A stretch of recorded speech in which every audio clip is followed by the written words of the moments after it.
방구석 IB 영어 채널 시청자분들 안녕하세요. 오늘은 제가 문학작품 비평을 할 때 조금 독특하게 그동안 서브 주인공의 입장이라든지 역사나 문화적 배경을 생각해서 그렇게 문학작품을 분석하는 방법을 말씀드렸다면 동물이나 식물의 관점에서 문학작품이나 작품 속의 주인공들을 재해석하는 방법에 대해서 대화를 나눠볼까 해요. 이 채널을 들으시는 분들이 하다 이제는 동물 관점, 식물 관점까지 가나 이렇게 생각을 하실 수도 있는데요. 그 이유는 바로 우리가 국제학교에서 많이 다루는 작품 중에 적지 않게 동물이 주인공으로 등장하는 우화를 배우기도 하고, 또한 갈수록 동물 복지나 식물, 환경에 대한 중요성이 커지고 있기 때문입니다. 이런 동물 복지나 환경에 대한 문제가 국제학교 주제에서도 중요하게 다뤄지고 있기 때문에 오히려 인간의 어리석은 행동이나 주인공의 행동에 대해서 동물이나 식물의 관점으로 재해석하는 것이 더 독특한 관점에서 작품을 분석하고 최근의 이슈가 되는 그런 주제들을 더 부각시키는 방법이 될 수 있기 때문이에요. 여러분은 동물이 주인공인 우화소설이나 식물에 대해 다룬 작품 하면 어떤 작품이 가장 먼저 떠오르세요? 저는 아무래도 이 조지 오웰의 애니멀 팜, 동물농장이 가장 먼저 떠올라요. 왜냐하면 정치적인 이슈는 특정 국가나 정당을 언급한다는 것이 굉장히 터부시되기 때문에 이렇게 우리가 무시하고 어리석은 사람을 욕할 때 사용하는 그 비유에 등장하는 동물들이 오히려 사람보다 더 영악하게 행동을 하면서 그런 작은 집단 안에서 각기 다른 정치적인 모습과 행동을 보이는 것을 우화 속에 담아서 표현을 하고 있습니다. 또 다른 소설로는 제목에 바로 동물의 이름이 들어가죠. Of Mice and Men. 존 스타인백의 쥐와 인간이라는 책인데요.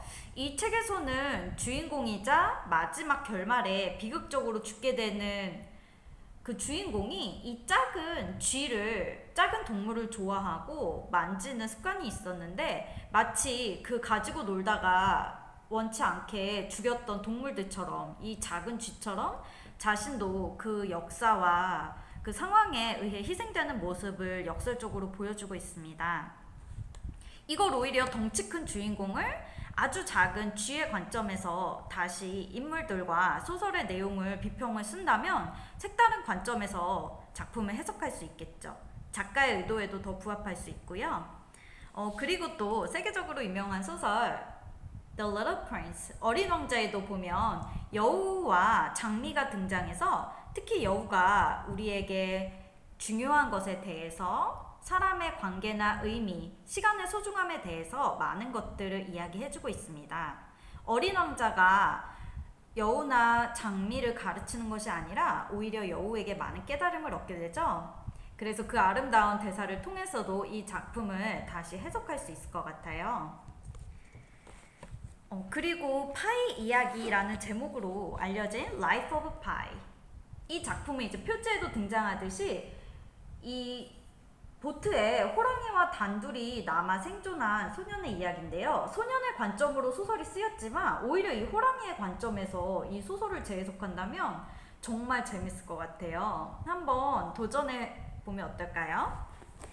그리고 지금과 같은 팬데믹 시대와 비슷한 과거 유럽을 위협에 빠뜨렸던 흑사병을 다룬 페스트는 이 전염병의 이름입니다.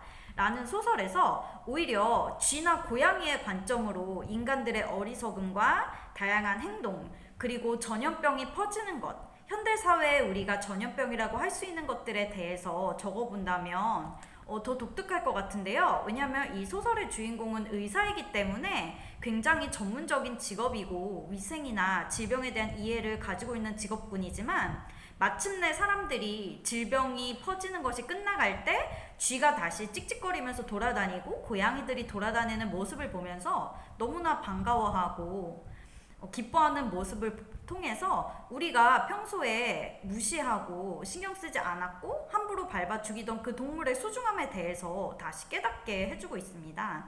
그래서 이렇게 동물의 관점으로 작품을 재해석하고 어떤 그런 위험한 상황 속에서 인간들의 이기적인 행동이라든지 어리석음에 대해서 한번 적어봐도 더 주제가 잘 드러날 것 같아요. 그리고 식물의 관점이라고 하면 딱 떠오르는 작품이 없을 수도 있는데요. 저는 그 향수라는 소설이 떠올랐어요. 왜냐면 이 향수라는 작품, 원서 제목은 Perfume입니다.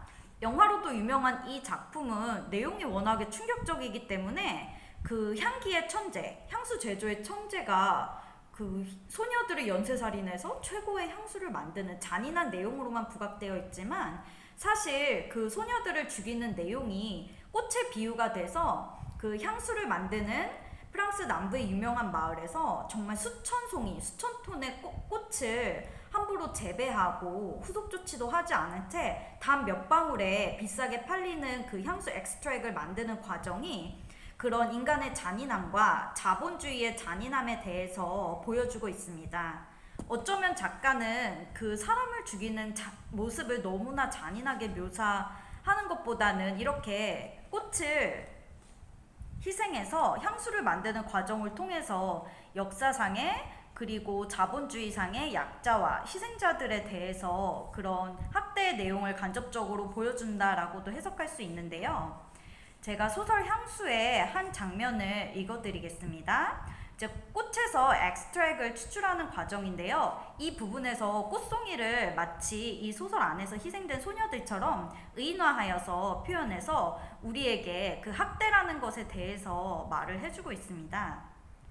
그 과정이 너무나 순식간에 이루어지기 때문에 꽃송이들은 죽어가는 마지막 순간에 향기의 숨결을 자신을 휘감는 기름에 빼앗기지 않을 수가 없었던 것이다. 그루누이에게 이 일은 아주 황홀한 기쁨을 선사했다. 솥에다 꽃송이를 많이 쏟아부으면 부을수록 기름의 향은 점점 더 짙어갔다.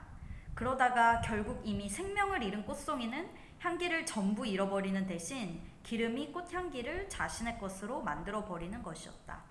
이렇게 소설의 후반부에 단순히 향수를 만드는 과정이 굉장히 잘 묘사되었구나 이렇게 이해하는 데 그치지 않고 오히려 꽃과 식물의 관점에서 어떤 돈이 되는 것, 현실 사회에서 가치가 있는 것, 자본주의, 향수로 대변이 되는 그 자본주의의 핵심에서 우리가 얼마나 동물이나 식물을 학대하고 마음껏 대량 재배하고 후속 조치를 하지 않고 생태를 해치고 있는지, 이 동물과 꽃의 학대는 뭐 곤충이라든지 다양한 생태 문제를 일으키게 되죠.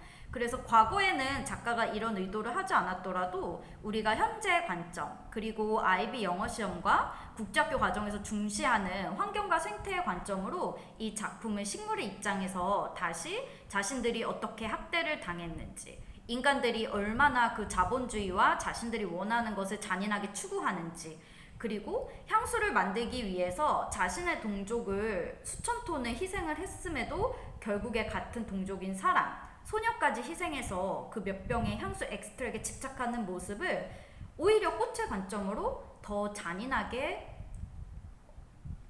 우리에게 말을 할 수 있습니다. 그래서 오늘은 좀 독특하지만 여러 관점 중에서도 문학작품을 새롭게 분석할 때 동물의 관점이나 식물의 관점에서 다시 작품을 돌아보고 또 핵심 주제에 대해서 짚어가는 방법에 대해서 말씀을 드렸어요.